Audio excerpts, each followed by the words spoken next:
নমস্কার। আজকের আলোচনা শ্রী শ্রী রামকৃষ্ণ কথামৃত থেকে। একজন ভক্ত ঠাকুরকে জিজ্ঞেস করলেন, সাধু সঙ্গে কী উপকার হয়? শ্রী রামকৃষ্ণ উত্তর দিলেন, ঈশ্বরে অনুরাগ হয়, তাঁর উপর ভালোবাসা হয়, ব্যাকুলতা না এলে কিছুই হয় না। সাধু সঙ্গ করতে করতে ঈশ্বরের জন্য প্রাণ ব্যাকুল হয়। যেমন বাড়িতে কারুর অসুখ হলে সর্বদাই মন ব্যাকুল হয়ে থাকে, কিসে রোগী ভালো হয়। আবার কারুর যদি কর্ম যায়, সে ব্যক্তি যেমন আফিসে আফিসে ঘুরে বেড়ায়, ব্যাকুল হতে হয় সেইরূপ।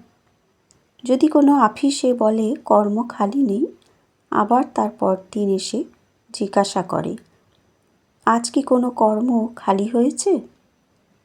আর একটি উপায় আছে, ব্যাকুল হয়ে প্রার্থনা।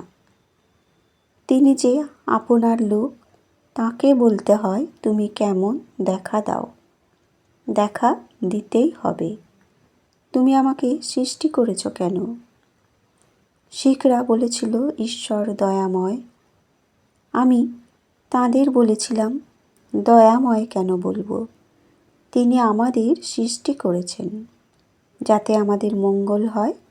তা যদি করেন, সে কি আর আশ্চর্য? মা বাপ ছেলেকে পালন করবে, সে আবার দয়া কি? সে তো করতেই হবে। তাই তাকে জোর করে প্রার্থনা করতে হয়। তিনি যে আপনার মা, আপনার বাপ। ছেলে যদি খাওয়া ত্যাগ করে, বাপ মা 3 বছর আগেই হিস্সা ফেলে দেয়।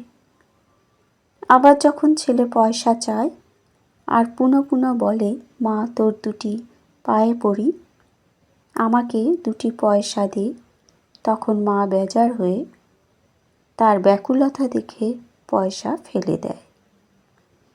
সাধুসঙ্গ করলে আর একটি উপকার হয়, সৎ সৎ বিচার। সৎ নিত্য পদার্থ অর্থাৎ ঈশ্বর, অসৎ অর্থাৎ অনিত্য। অসৎ পথে মন গেলেই বিচার করতে হয়।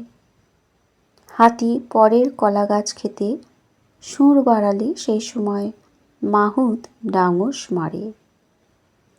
প্রতিবেশী আবার জিজ্ঞেস করলেন, মহাশয়, পাপ বুদ্ধি কেন হয়? শ্রীরামকৃষ্ণ উত্তর দিলেন, তাঁর জগতে সকল রকম আছে। সাধু লোকও তিনি করেছেন, দুষ্ট লোকও তিনি করেছেন। সৎবুদ্ধি তিনিই দেন, অসৎ বুদ্ধিও তিনিই দেন। প্রতিবেশী আবার প্রশ্ন করলেন, তবে পাপ করলে আমাদের কোনো দায়িত্ব নাই?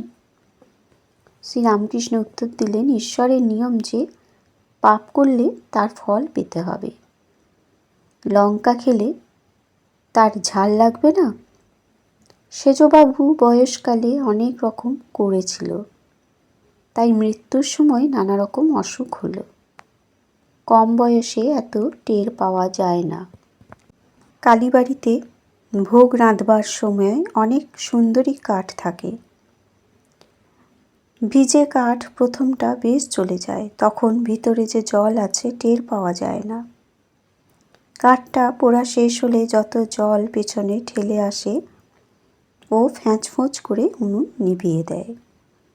তাই কাম, ক্রোধ, লোভ এসব থেকে সাবধান হতে হয়। দেখো না, হনুমান ক্রোধ করে লঙ্কা দগ্ধ করেছিল। শেষে মনে পড়ল অশোকবনে সীতা আছেন, তখন ছটপট করতে লাগলো, পাছে সীতার কিছু হয়। প্রতিবেশী বললেন, তবে ঈশ্বর দুষ্ট লোক করলেন কেন? ঠাকুর বললেন, তাঁর ইচ্ছা, তাঁর লীলা। তাঁর মায়াতে বিদ্যাও আছে, অবিদ্যাও আছে। অন্ধকারেরও প্রয়োজন আছে। অন্ধকার থাকলে আলোর আরও মহিমা প্রকাশ হয়। কাম, ক্রোধ, লোভ খারাপ জিনিস বটে, তবে তিনি দিয়েছেন কেন? মহৎ লোক তয়ের করবেন বলে। ইন্দ্রিয় জয় করলে মহৎ হয়, জিতেন্দ্রিয় কি না? ঈশ্বর লাভ পর্যন্ত তাঁর কৃপায় করতে পারে। আবার অন্যদিকে দেখো, কাম থেকে তাঁর সৃষ্টিলীলা চলছে। দুষ্ট লোকেরও দরকার আছে। একটি তালুকের প্রজারা বড়ই দুর্দান্ত হয়েছিল। তখন গোলক চৌধুরীকে পাঠিয়ে দেওয়া হলো। তার নামে প্রজারা কাঁপতে লাগলো। এত কঠোর শাসন, সবই দরকার। সীতা বললেন, রাম, অযোধ্যায় সব অট্টালিকা হতো তো বেশ হতো। অনেক বাড়ি দেখছি ভাঙা পুরনো। রাম বললেন, সীতা, সব বাড়ি সুন্দর থাকলে মিস্ত্রিরা কী করবে? ঈশ্বর সব রকম করেছেন, ভালো গাছ, বিষ গাছ, আবার আগাছাও করেছেন। জানোয়ারদের ভিতর ভালো মন্দ সব আছে। বাঘ, সিংহ, সাপ সব আছে। প্রতিবেশী আবার বললেন, মহাশয়, সংসারী থেকে কি ভগবানকে পাওয়া যায়? ঠাকুর বললেন, অবশ্য পাওয়া যায়। তবে যা বললুম, সাধুসঙ্গ আর সর্বদা প্রার্থনা করতে হয়। তাঁর কাছে কাঁদতে হয়। মনের ময়লাগুলো ধুয়ে গেলে তাঁর দর্শন হয়।